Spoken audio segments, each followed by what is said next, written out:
Olha, meu paizinho. Eu vou convidar o zelador para que tome o copo do seu irmão. Eu convido o pai Jorge a tomar o copo.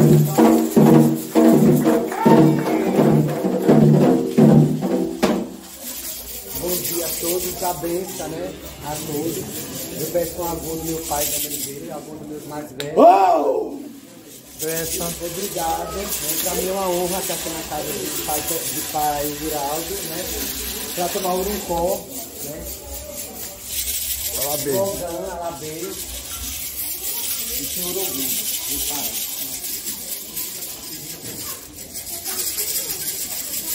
Vocês ouviram? Não! Então, pai, eu peço a voz que dê em alto e bom som, para que vocês possam ouvir o urucó, né?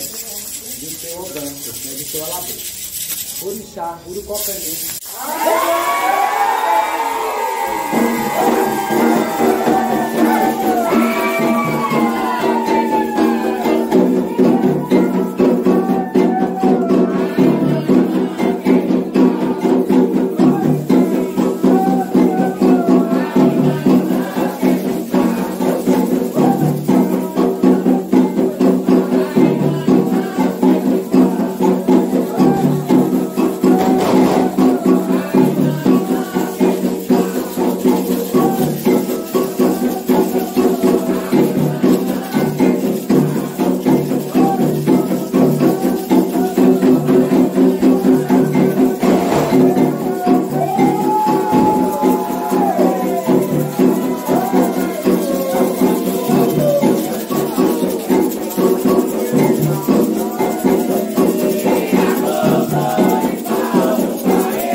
Uou!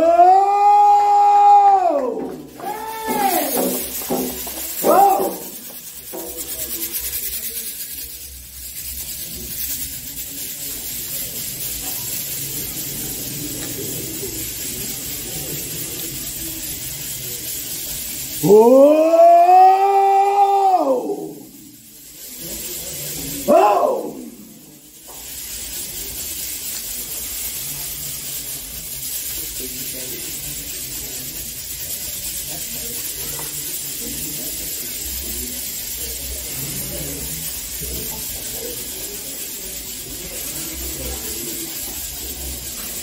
Uou!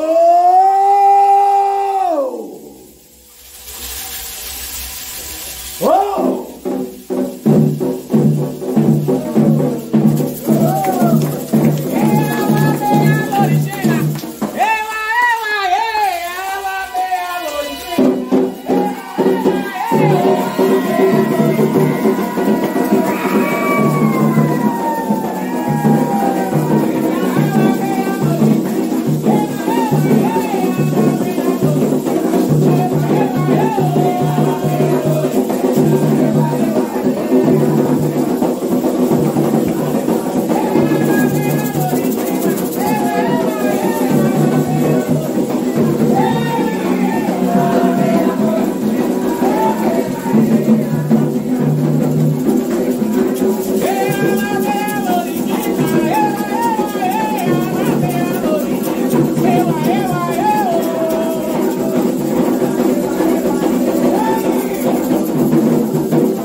Canjira monha quem canga o tumba o Itaú.